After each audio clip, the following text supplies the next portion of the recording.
Okey dokey. Woo! Yeah!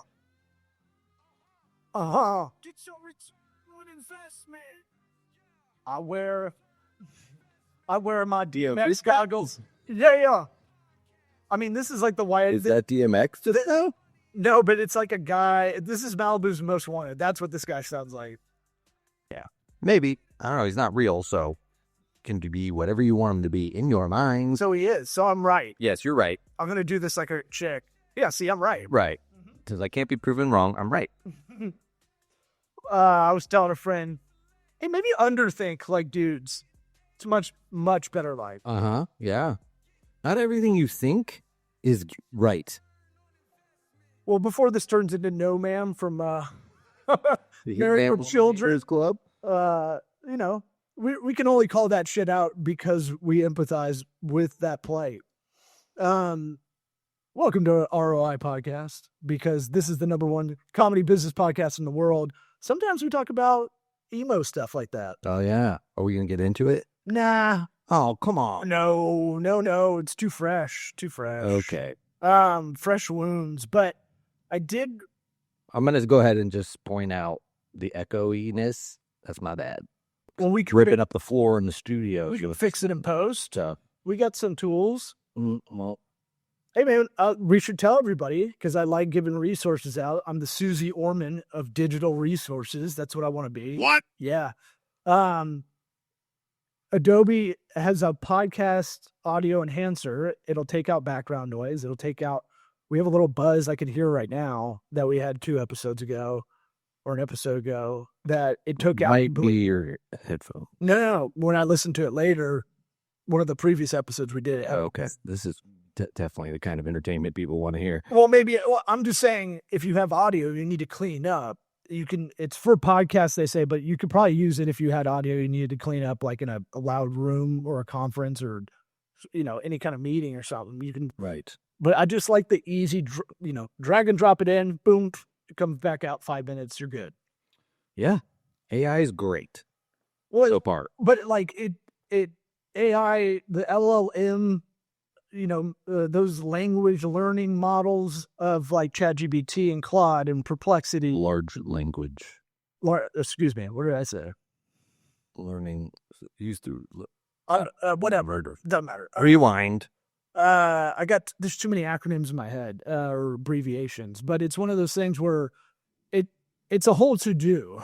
Like you have to know how to. A whole to do. Well, you have to. What happens was, and I think everybody's having this issue. I try to push through it because I know the outcomes of what you want to get out of it. Like organize this document for me. Like instead of me having to do it, that's great. That's like I love that part of it, right? Mm-hmm. And that's intuitive. But there's some things that aren't intuitive on how to talk to it. Yeah, nicely. You can be mean to it. I don't know if it affects it. Well, not yet. You go on their list, their robot list. That's fair. So, I would just say I like the easy things like that. Like for this podcast, I'll use, there will be a word counter that SEMrush, I think, has out there. That's just its own website. You can drop a whole paragraph in. It'll pull the keywords for you if you want that are most important. It'll, do stuff like that. I like those kind of little tools. And if we do anything on the show, if we add any value besides our guest wisdom that come on the show, we show you how to be a tool. It's some resources to be a tool. Perfect Circle. Exactly. Good album. Yeah. Mm-hmm.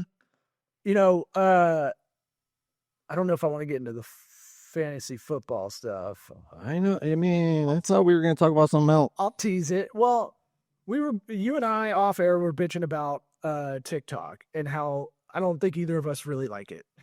No, I don't ever go on TikTok. Well, I don't like reels. I don't like unless I'm like going to look for something, right? Right. It's not. We weren't talking just about TikTok.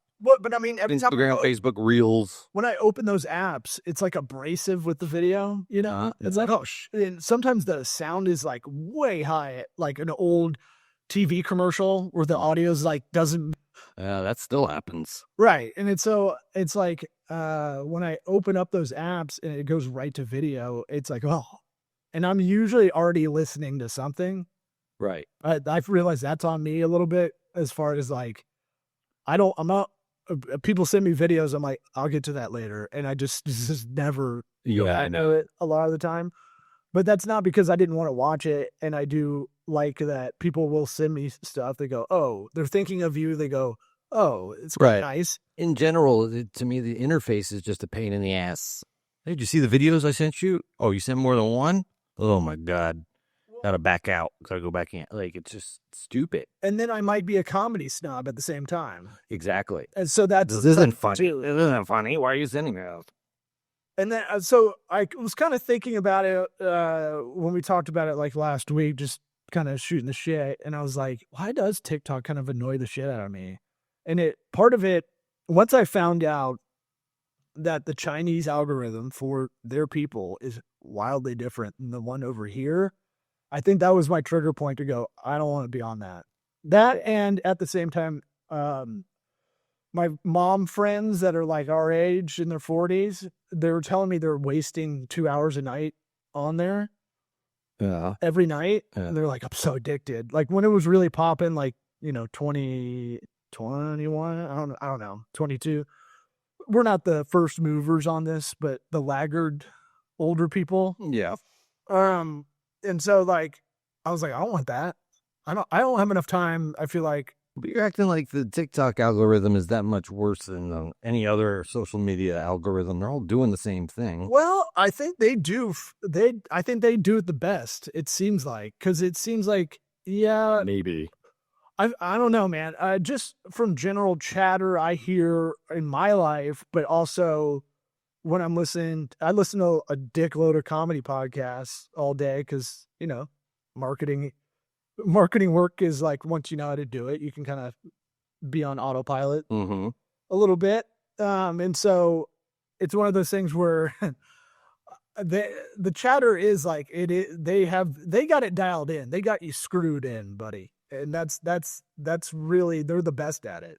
I didn't say that, but it's like neither of us are on it to know if it's better or worse. I'm on it enough. Here we go. Now we get the truth. Well, I need to know. Well, marketing. We're in marketing, so it's like I need to know enough, right? And I need to know a user perspective of it, right? I can't. I usually just try to stick to like outside research. Well, yeah, but I'm always like, I like put it away like it's like a Ebola virus or something. Oh, okay. I'm like, I don't want that. That's good. That's really But I also like timely reference. So the thing was like, it's like the Black Plague. And so I think like when it was like, okay, the algorithm for China and the Chinese people definitely got some pro-China stuff going on there, right? That's just good marketing within the country, right? But it's only educational. Outside of that, it's only educational stuff. Now here, what is the education about? Like science and like things of that nature, probably revisionist history, I'm sure. Yeah, but right. I'm sure it has a whole glaze of propaganda over it. Yeah. But at the same time, they're doing that. But over here, they're like, let these dummies get dumber. That's my like. Yeah. No, I don't think that's a wild take. No, that's not wild at all. I agree with you. And I compare it to narco-terrorism of like, they say there's a lot of fentanyl that goes through Mexico from other countries to go up to the United States to kind of hurt. Yeah. Oh no, and that's happened on the Russian border without better than narco-terrorism, bro. Well, this is the idiocracy. This is it's legal. Right. And another bigger, if we really back out, like the future where everything takes over, like, all agency is lost for people. Right. And at 1984, it was about like everything coming at people to take over society. We're willingly giving it away with our time and our data, Yeah, we just keep letting them do whatever, it sucks. So older I get, the more I'm like, man, they are probably trying to control us. Look, it's not all bad.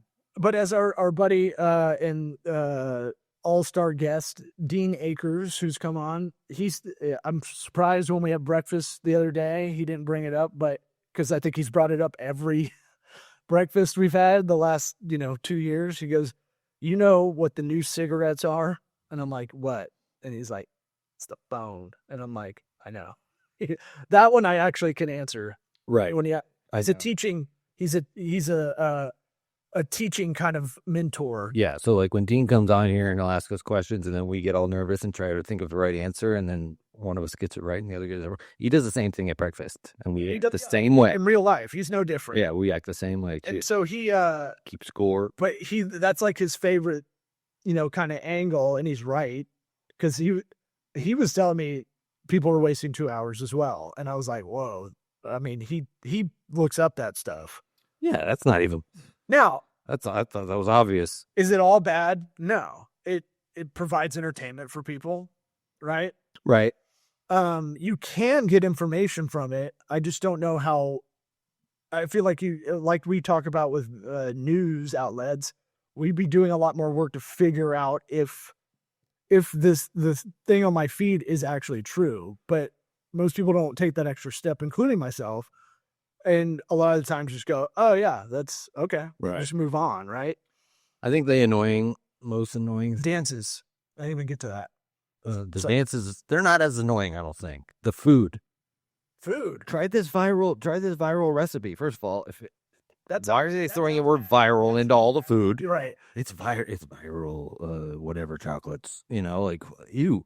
But the way they do the thing is like, here, let me do a quick, sharp snap cut, all of it, like of the ingredients that you gotta like pause your phone. Like they don't give you any measurements on what you're doing. Like it's just like you barely kind of got to guess what they're doing, and yet people are still trying to do it. I went on a mom date. I do go on a date with my mom for lunch once a month. Law loves his mom. Mm-hmm. I love my mama, and she was saying I was saying the same thing. I was like, I don't like any recipe online that doesn't give you the ingredients first. I know that's another problem. You start getting into it, and you're like, I don't have. Fuck, man, I don't have basil. I don't have that kind of basil here. No, but I mean, whatever happened to the websites that just give you the recipe? And they don't have to write a fucking story about it. They're all trying to game it. So, like, they know that's going to be too boring and people don't want to see that at the beginning. But when you really actually want to use the information for a recipe and you don't know, I don't know offhand how to bake or cook really well. I can grill okay. Right. But, like, I look everything up and just follow whatever the directions are. Exactly. And when the directions start with, I remember when I was 9 years old, it's like, what are you doing right now? I don't even see those. Where are you taking me? Yeah, bro, it's a whole thing. Everybody's got to get their SEO in. So 25% of the users are 18 to 24. 25 to 34 is about 30%. And our swinging dick group is about 20. Okay. I wanted to pull some stats up because I was curious how really even spread. So it started in 2016 and it's become it's grown quicker, more adopted users, more daily active users than any of them in such a short amount of time. That seemed suspect to me, right? Because I was like, how did it grow like that? And I can't get any of the AI apps to tell me really. I know. I think there's absolutely, whether it's an app or a person like that, get propped up and put in the spotlight and be made to be, a household thing. It's like we were talking about, like a guy like Sean Ryan. Yeah. Who the fuck was Sean Ryan before he started getting every top tier podcast guest? Like, yes, I understand he was, he was a journalist. He was a counter intel guy. Wait, I'm thinking of the Hot Wings guy, the Hot Ones guy. Him. What's that guy's name? Who gives a shit? Now I'm thinking of Sean Kelly, but all right. Who's Sean? Who's Sean? What? Sean Ryan. There, let me get you. Is he cute? He's a bald-headed man. Well, I mean, there's so many audiences we don't know about. There's so many like popular things. Like when people come up to you, especially like comedy, you think you have your finger on the pulse. And they're like, you ever heard of this guy? He has 1 billion people that follow him. And you're like, never heard of him. No, I mean, 4.83 million subscribers. Right. I don't know if I even know this guy. Well, I thought you were talking about the Hot Ones guy off air. I mean, you just see he's got, his sets. Let's see if I can find. Imagine being Oh able to build oh my God. How unprofessional. Whatever. You don't do premium, dog? But anyways, I think there's guys that just like get put into the spotlight to push a narrative, like just get certain people on there and like, we're going to give you a bunch of money for marketing. Cause like somebody like, I just don't, I have no problem with the guy, Sean Ryan. He'd kill me in his sleep. But like, I don't necessarily think he's a great interviewer or like has a fantastic recall of information or anything, Well, that doesn't mean, that it's entertainment at the end of the day. So it's not It is. He's like, there's just a couple of them that are puzzling to me. He created and show ran several. I think that's a different guy. That is absolutely a different guy. Former Navy SEAL, and CIA contractor. So that's pretty interesting right off the bat. Exactly what I'm saying, bro. And then And he just jumps into the spotlight like that.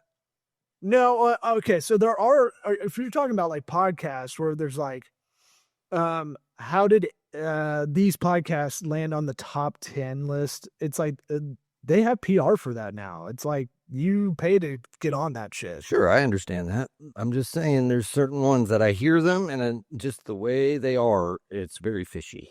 He became a CIA contractor. Enemies. So maybe he had some cash to spend from that. And, Yeah. And then founded Vigilance Elite and 20 vitamin company to teach tactical skills to civilians and law enforcement. So maybe some money there.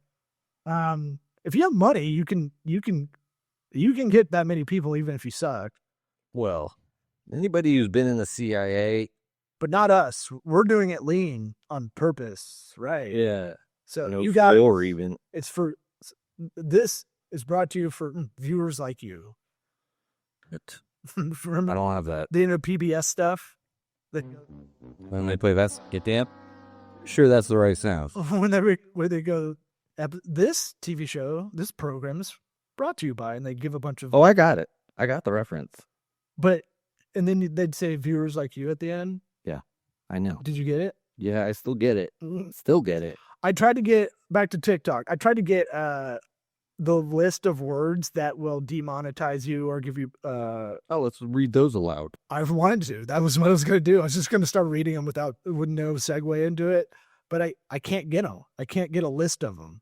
It's like secret. Well, I know the kids visit is the one. Well, you Can't talk about that. Can't talk about unaliving yourself. And TikTok, I think, is the most prude out of all of them. Like you can't say sex, you say segs with like eggs with an S on it. Right. Yeah. Or the one on YouTube and TikTok is unalive yourself instead of. Did you hear me just say that? Oh, no. Okay, good. You see how this podcast goes, everybody? I kind of do my own show over here. Law does his own show over there. And then we meet in the middle at the end. I'm trying. Yeah. It's interesting. Well, I'm trying to read some notes. I think we were talking at the same time for a full minute at one point.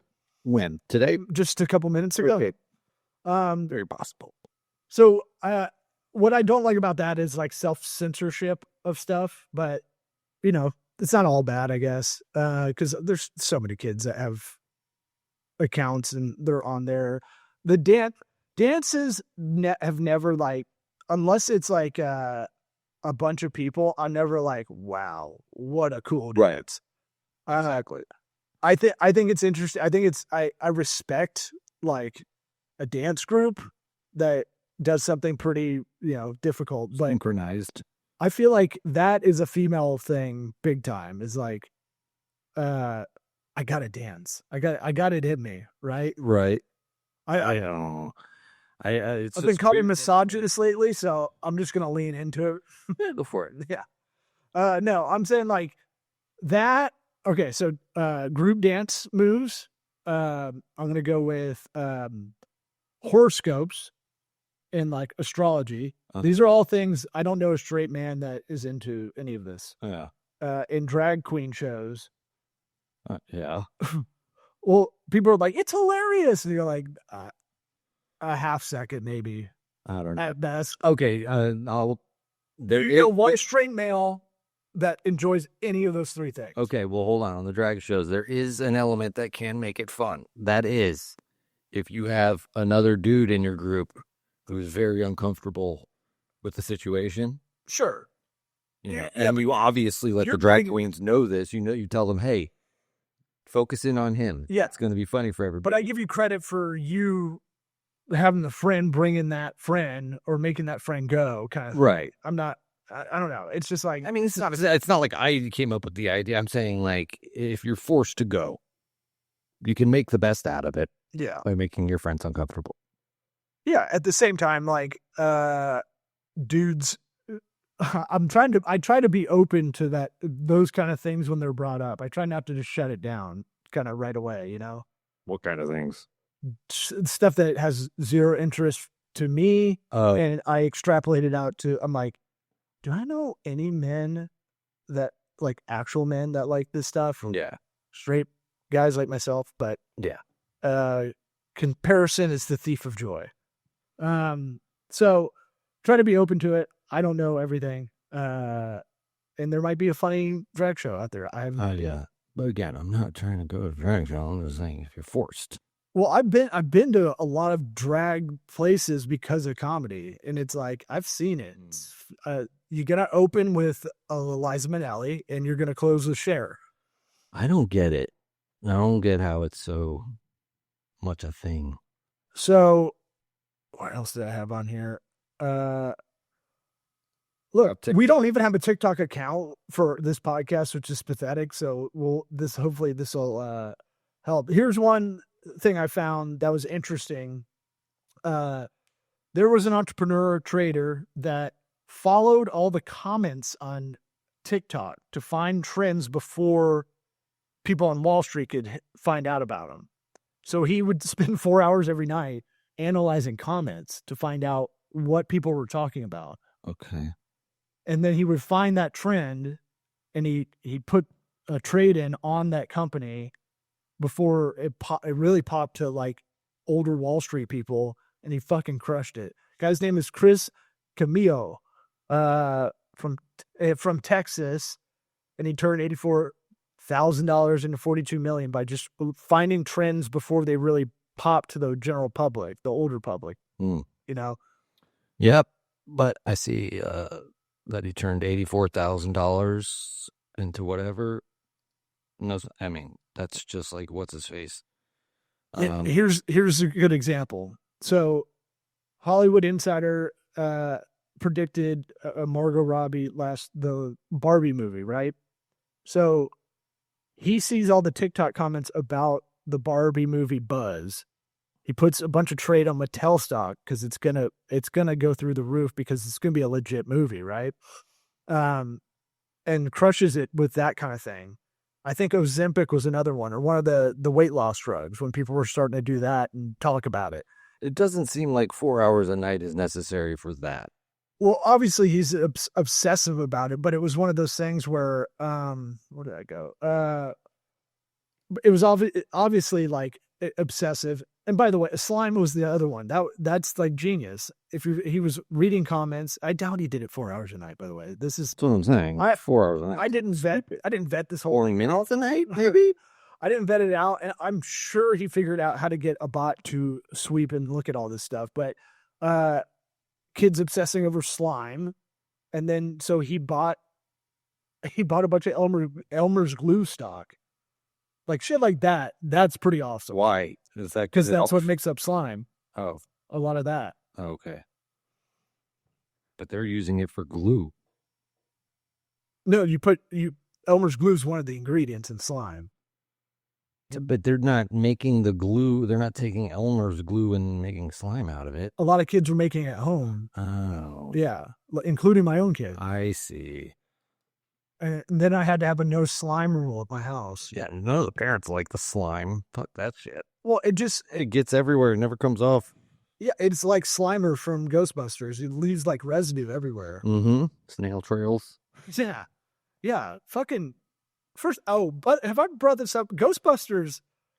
I got a lot of people that don't like cops, but they love Ghostbusters. And I'm like, you're backing enforcement there. That don't like Cops the TV show or No, Cops, cops the in people? real life, like police in real life. They're like like cops. They're like defund the police people, and then they love Ghostbusters. I find that funny. Right. That's a really fun thing for you to say to them. I never bring it up. Oh, okay. Dude, I don't, if it's a big calorie burner and I don't have a lot of information or a hot take other than that one sentence, Yeah. I ain't bringing it up. Yeah. I mean, defund the Ghostbusters. I'm just saying, man, they deserve a fair trial too. The ghosts? I feel like they've already had their trial. Did they? Well, I mean, that's why they got put there. It's systemic ghostism. Oh, I see. Mm-hmm. Mm-hmm. So it's a problem with communities. Anyway, I thought that was interesting. Not all TikTok's bad. You can use it the way you want. Everybody wants to be an influencer now. That's under the age of 18. YouTube star or TikTok star is like the number one I know job they want when they get older. It's crazy. Yep.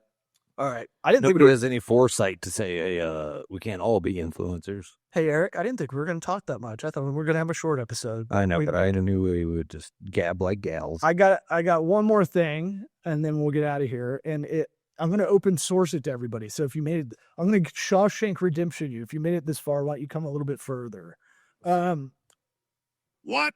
There is a great idea. I don't think I'll be able to ever capitalize on.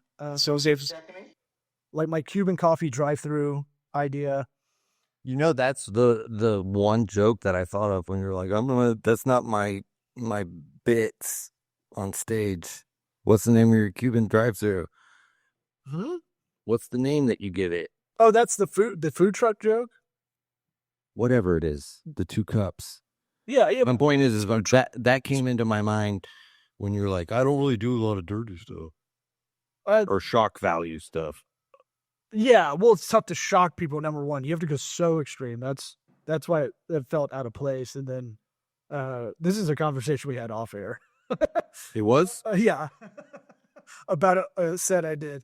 And I was like, yeah, not really part of Oh, it. shit, it was. Yeah. Yeah, who's in the zone now? I don't know. I mean, it doesn't change this. Holy guacamole. All right, we have You don't get to just say it. Holy guacamole. I'm getting closer. I'm getting closer to nailing that. Yeah. Holy guacamole. It's Gronkamole. I know, but I messed up. Okay. Fantasy football, is that what you want to talk about? Well, I've tried to figure out how to capitalize this league I do. No one's figured out. Okay, so NFL fantasy football, $1 billion business, like if not 10, 100. I don't know. We know. With sports What's betting. going on with the Daily fantasy leagues too. Well, and the college football is getting cooler about being less kind of they're becoming less restrictive about players' rights and their naming rights and all that stuff, paying them like they should have been the whole time. So I do a very nerdy college fantasy football league, but I'm always like, when I'm preparing for it, I have my draft tonight. And when I'm preparing for it, I'm always like, I can't believe no one's figured this out, how to make college football fantasy. Because everyone goes, well, there's too many teams. But we do it a different way. We have 8 managers. And it's a top 25 league. You stick with the AP top 25. And your draft really matters because you have to skew it a bit. So if it's like Boise State's 24 and they play, one of those opening games where they got to play someone difficult, they can lose, the value of that player goes down because once they drop out of the top 25, you lose them. Yeah. And you have to do a weekly waiver line. Is somebody doing all this by hand? Yeah. Holy shit. I mean, not like writing it down. But No, I know, but manually. I told you this is the one where it's me, my buddy Brendan, and I think everybody else is a black dude. So I'm like, you stupid kind of white guy in the group. I was like the new guy, and I was the new guy for like 15 years in this league. And I don't know these guys that well. So it's always like we're doing the Zoom draft, and I'm like, sometimes I've been a little loosey-goosey, you know? Have a couple pops. It made some jokes that fall flat, and I'm like, okay, well, I don't know these guys anyway, so. Yeah, well. But You need me there with you. you can hop on tonight. No, God, I'd rather you just So- racist jokes and fall flat. But I'm open to sourcing it. I've definitely done this on the show before and put it out there. It's one of those things where it's like, I tried one year to really try to put effort into it for a while, and like What are you open sourcing? the idea of the game. So like you can it'd be even hard to pitch this to a big like Yahoo or ESPN or FanDuel or something like that, because you'd have to go, I got to pitch you something, but you got to sign the longest NDA of all time that you can't. Like, it's like a movie script. Why people don't read movie scripts just given to them, that has to go through their agency because they'll get sued for like copying the idea. It's kind of like that, like an IP of this idea of something that already exists, statistics that are out there. Yeah, I don't think it'd be that crazy. What sucks is every year you have to do the manual research. Now there's sites you can pay for subscription wise that kind of do it, but like, nobody cares about college. you can't really key in Firsthand. all the parameters you need. So I've tried to like, here's my strategy this year. Cause Oh my God. I didn't read Phil Steele's phone book magazine. He does a thing on every team. It's like the craziest, like Asperger's. It's like 180 pages. It's crazy. And he's the best predictor of like who's going to win the Heisman, who's going to be good this year, kind of thing. So I try to go, here's what I was like, I got to think outside the box. Cause last year I tried to use ChatGPT, didn't really work. This year I gave it a whirl, still wasn't working for me. I'm going to look up the EA college football video game ratings. Yes. Filter out all the non-top 25 people, and then kind of go from that. Yeah, that's just that right. Like that was like a thing when back in my fantasy football days. Like if you ever had somebody like you're trying to make a tough decision, start this guy or start that guy, I'd go to FanDuel. Who calls support? Oh yeah. The gamblers know. Right. The problem with the daily fantasy ones was they don't have all the teams in there a lot of the time, so it's like you're not getting a pure 1-to-1 sometimes. You know, if you're jostling between, I've tried to do that for NFL. I'm like, oh, you're saying like some teams play at different times, and they don't. I don't know if they do it now. I haven't really gone on those sites because I'm scared I'll gamble my life away. But it's one of those things where they would do like, here's the 7 games early Sunday kind of package, but they would never have the whole Thursday to Monday. right. So it was hard to put it against it. I don't know. You know what I'm saying? Anyway. I guess so, but the prices are all the same. The price is right. Thanks for listening. And It's from the prices are. and when you make billions off of this idea, you know, you package it, you the listener. I'm talking to you, the listener. When you package this, just throw us a couple shekels for funsies. You're fucking nuts. Okay.